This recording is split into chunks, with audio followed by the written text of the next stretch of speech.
Yes, that's so good. Avelio missed it again. Again. Oh, Okay. jeez, some people. Somewhere. Hey, welcome to Packaging Today. We've got a great show for you and some great shirts for you. I'm Hmm. joined by the shirted wonder, Corey Connors. That's what they call me. Corey, where did you get that amazing T-shirt? I think it was stickerbumpers.com. No, No, no. no. Packagingfashion.com. Packagingfashion.com. Whoop, whoop. Yeah. So you can go get your own Packaging Today shirt. That is the first one that's been made. Bumper labels, whatever you need. They're there. So. Everything is there. And my name is Adam Peak.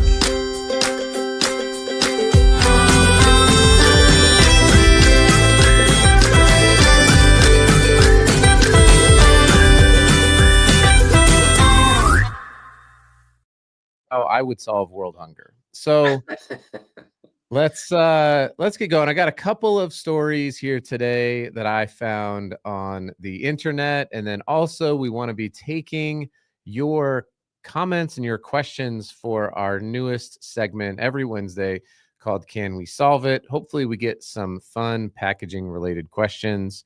By the way, I made my own custom hat here for one of my fun consulting clients, Label King. This is a delicious beer that I picked up from the Uinta Brewing Company here in Utah, and I peeled off all the labels and cut them into a custom brim here on this hat. So that is solid. Shout out to Uinta. It's a lime mango pilsner, perfect for the summer. Delicious. Uinta Brewing, packaging fashion, smart solve, spec right, Label King. Packaging Today. Packaging Today. Myers. All right, we covered all of the sponsors. I think maybe we missed somebody. Let's get to this first article here that I found on the interwebs. Corey, Target has a new wine collection that comes in paper bottles, and it's changing more than the packaging. So here is a picture of the Collective Good, what does it say? Sustainably produced wine. I would be curious to know what that means. Corey, can you buy wine at Target in Portland, Oregon? I don't know. I don't go to Target. That's my wife and daughter love Target so much. They spend so much time there that I've realized that it's not a good idea for me to go because it's a very long process. Oh, got it. There's some great packaging there, though. This segment is being brought to you by Target.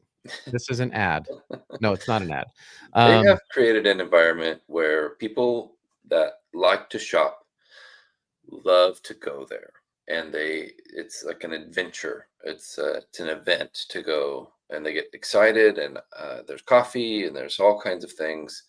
But you're right, there are sustainable packaging options here. This is I have one of these that was sent to me by this Half Shell Vodka brand. Yeah. And I don't think that's available in Target, but it's the same manufacturer of the packaging. Correct. You can buy it on their website.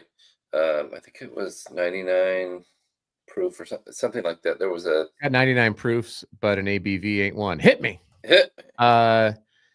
Yes, Chuck McAllister, Great American. I do like how it has recycling instructions. Okay, so it wasn't super clear. So describe to us in your lovely shirt that you can pick up at packagingfashion.com. Two options, by the way, an oversized t-shirt and also a standard t-shirt. So in your great shirted self, what does it say? What does it say to do? It says press here.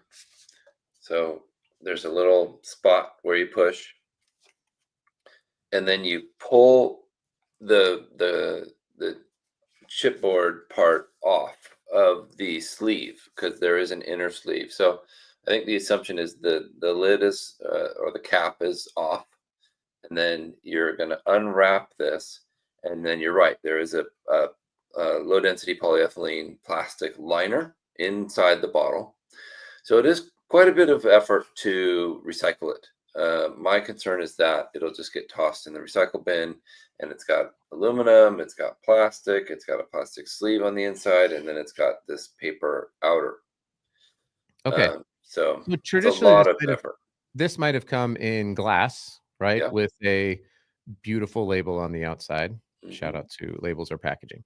Yep. Um, and I've had the folks from Frugal Pack on my podcast before. I'm not one to say like innovation is going to be a little bit tough. We're not going to arrive at like the perfect solution right away. Yeah. So, but if we were to take glass or even just a standard PET bottle, there are curbside recycling available. There is curbside recycling available all over the place for just these monomaterials. Yeah. That's pretty standardized. So do you think this is a little bit more markety than it is sustainably? Or where So do you put this in that bucket? in the US, we only recycle glass at a rate of about 39%. He So says about, and then he gets very specific. You could have just said about 40% or we're very exactly 39.2%. we've got a ways to go. Yes. And in Europe they're at 79%, which is significant. Or about Jump. 80. Yeah, About approximately double. almost 81 Roughly if double. you're counting. And I think that's where glass is successful, where it gets recycled or reused. It works well. These bottles are very light in comparison to I think that's the when you're looking at the cradle to cradle life cycle analysis, that's where these often win is the weight to ship from Frugal Pack to the production facility. Although I was surprised to learn that these show up to the facility like this, minus the cap. No cap. No cap. Oh, So I thought they would come flat, and then that's why it would be such a win. And I think eventually they will, when companies are able to put the machine in their facility that will form the bottle, the paper bottle. yeah. It's a really interesting idea. I think we're going to see a lot of it. It's very popular. It's taking off. Um, you know, I would say it's taking off. That's a relative. I mean, yeah, it's still a market that's gonna be dominated by glass yeah, and PET. I mean, right. there's no way around that for You're now. probably not going to see aluminum wine bottles. It's not a thing that I'm aware of. Yeah, you could, but I mean, there's no reason why you could you could put wine in a can. Mhm. It's just Good point. so much of wine, it seems like in spirits is value perception and that how that relates to quality. Yeah. Um, and so I think that's why we see Yeah. it. I like Chris's question. I think the reason First is question is any thoughts on why it's more popular to recycle glass in Europe? This is for the people who aren't why number one, why are you not watching us? We are right. beautiful people. But if Yeah. you are listening to this on replay on the podcast, this is my service to you. I will read the questions, but you should just join us every weekday at 8:30 7:30. on packaging today. Okay, Corey. So tell me, why is it more popular? It's easier to do. It's more available. It's ingrained in their way of life. They drink the products, then they take the bottles to the recycling facility, which is on the street. Generally, what I saw in at least in France and the places in Europe I've been, very common to see people carrying glass bottles and bringing them to a recycling facility or area in the city, and there were lots of them. So it's much more difficult for us here in the U.S. because only, like I said, very few people actually have it available to them curbside, which is how we expect to be able to recycle. And we talk to people like Ryan Smith from Recyclops, and they're trying to remedy that with programs that where they will actually come pick it up from your house. Mhm. So we'll see more of that in the future, I think. John Gregory says, I've said this many times, that instead of ditching glass for a complex multi-material solution, air quotes, or actually he put real quotes, I'm using air quotes, why not instead work with, that's like a creepy thing, like, hello. Why not instead work with glass companies to create strong, thin wall, light glass bottles? Yeah. Yeah, I do think that we can do both. You know, I think that should be happening. And I think about, you know, even wine in aluminum or wine in a PET preform.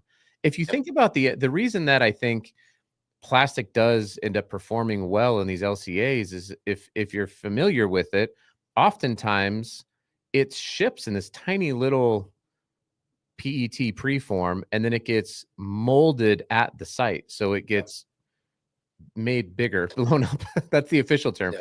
It Blow eats molded, it right? eats Hmm. the mushroom and then goes Right. um and that's In Wonderland. Yeah. yeah, that's how they teach the class at Michigan State. Um I've heard that. yeah. But so there's a lot of solutions for especially beverage packaging is a very complex thing, but I think that's it's a great solution. It's a great idea, John. And then from Brandon Yardley in Ontario, is this Ontario, Canada or Mhm. Ontario, California? We need Very different locations. Yes. very different, very different.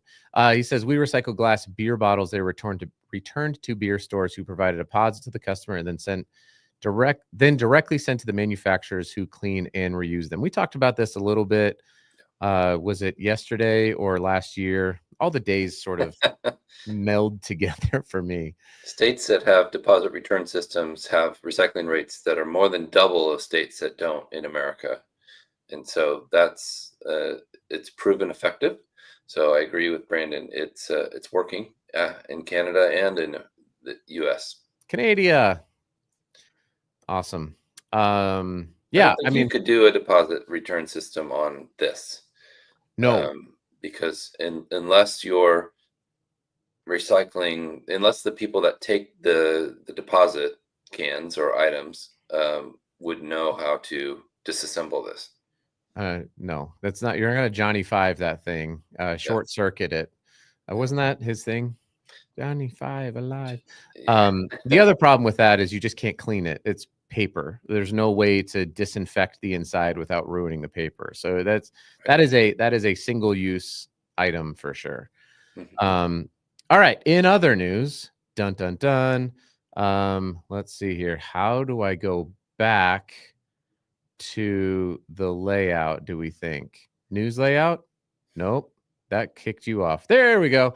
Um, I was trying to figure out how do I get the comments to show up. Oh, look at this. Show comments on stage.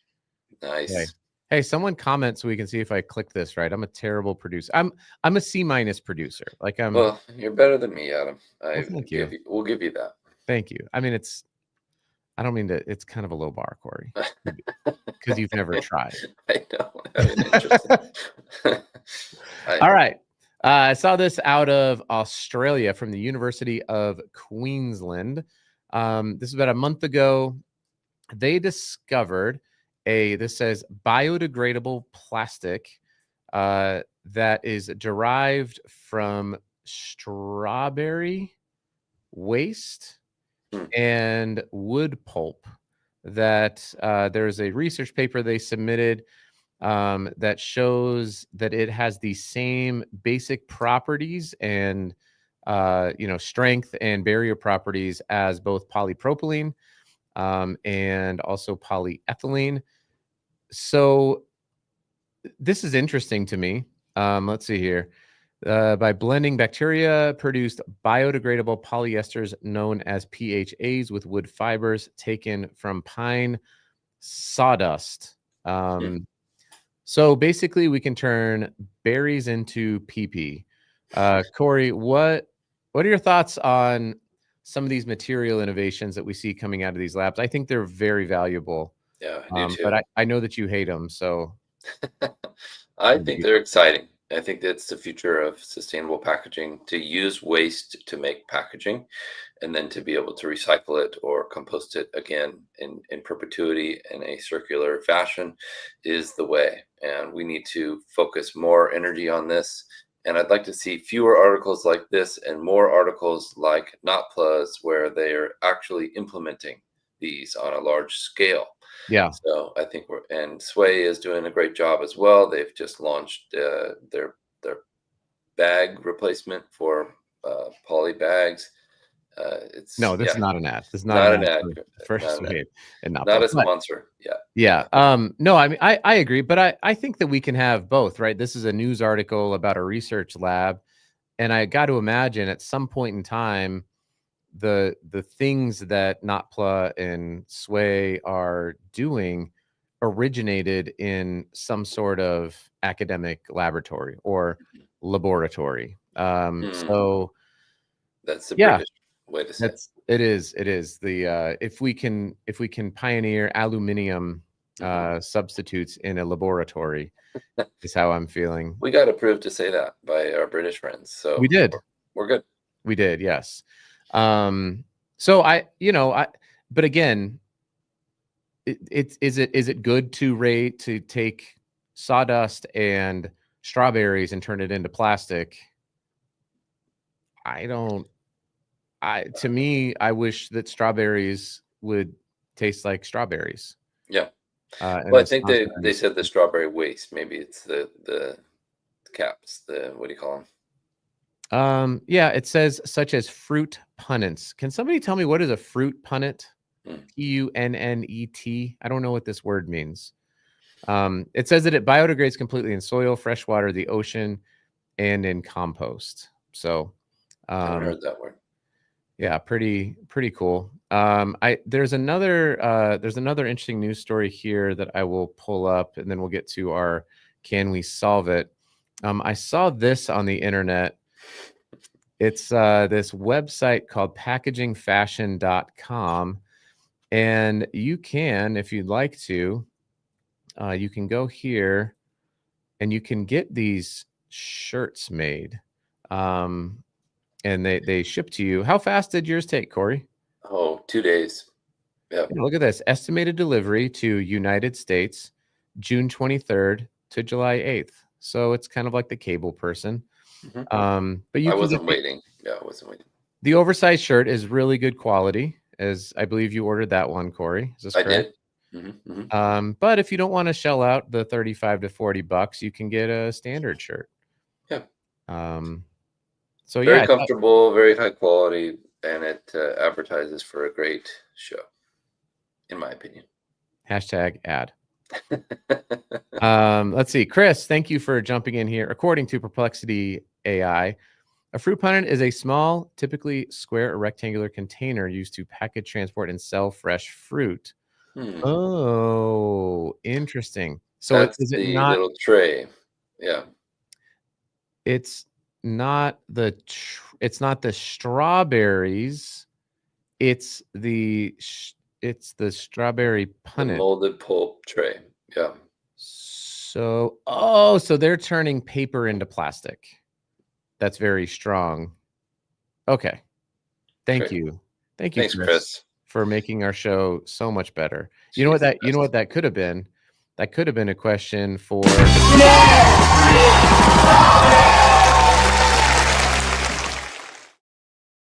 This would have been a great way to win a shirt, right? Is to say, what is a punnet? Right. You would have won. Terms, and you would have won. But I asked the question, and we could not solve it. So if you have a question, please drop it here in the comments. Does that mean you have to buy your own shirt? Because it's our show. Yeah, I probably should. Actually, we should probably have our own Packaging Today shirts when I think about it. Between Canva and Shopify, I think I'm going to replace my entire t-shirt collection with just shirts that I want, the just personalized shirts, right? And isn't that better than Nike and Adidas? It's like, yeah, why wouldn't you have your own packaging shirts? We should. Yeah, we should have our own stuff, right? Right. You can do it now. You can make your own stuff, and it's pretty cool. So hey, if you got a question for us, please drop it in the comments here for Can We Solve It? Corey and I will try to answer it. You should be thinking about this through the week because this is going to be a sponsored segment starting next Wednesday, and we are excited to announce that. Oh, hey, I thought it said hi, AJ, and I was like, my son is not on this show right now. Hey, Brian. Hey, what's up, Brian? So if you got a question for us, please drop it in the comments. We are going to be happy to try to jump into it. And if we don't, then we'll just end the show because we're just not going to sit here and yammer on about whatever it is. Leave on a high note. Yeah, I do. I did get something that we could unbox, or we could wait till Friday. Let's do it Friday. Okay, it's a new product that a college student. Okay. Oh, what do we got a cop? Oh, okay. This is a question technically, but I think this is not. I think this is more of an opinion question. The Brian Yardy of Ontario, not California, says the problem with natural plastic mediums that it will always be limited by production of the natural substrate it's based on. What's the net difference between turning plastic into CO2 through breaking down in the soil versus turning CO2 into incineration? Well, it is a question. I don't think that is there an objectively true answer to this? I'm not sure, but what do you think, Corey? Is there a difference between, it says turning plastic into CO2 or turning it into CO2 through incinerate? Basically, on a long enough timeline, it's all going to end up in the landfill, right? Yeah, or in, like he said, an incinerator, right? Yeah. Right. I think we need to look at how hard on the planet it is to harvest that raw material. And I think what the benefits of these replacements are that we're using waste to make packaging. And that's a beautiful thing. Using waste or using stuff like seaweed or corn or things that are very fast growing and not as intense as some of the things that have been used in the past. Yeah. Corn, I've always actually had a bit of a problem with corn derived plastics because we subsidize corn pretty heavily in the US. We can eat that. We turn it into all sorts of stuff, right? Corn syrup and it's sugars and it's an actual corn. You can actually eat corn. It was a band that made rock music. They spelled it wrong. They spelled it, yeah. They spelled it a little bit differently. But if I recall, the amount of fossil fuels that were required to turn corn into a fossil fuel substitute was fairly high. Yes. There's a lot of energy that was required, and which made the product pretty expensive. So anyway, it does remind me of a solution that I thought was really cool. I should probably try to find an article on this, but it was a professor at Rice University that I had on my podcast. Maybe it was last year.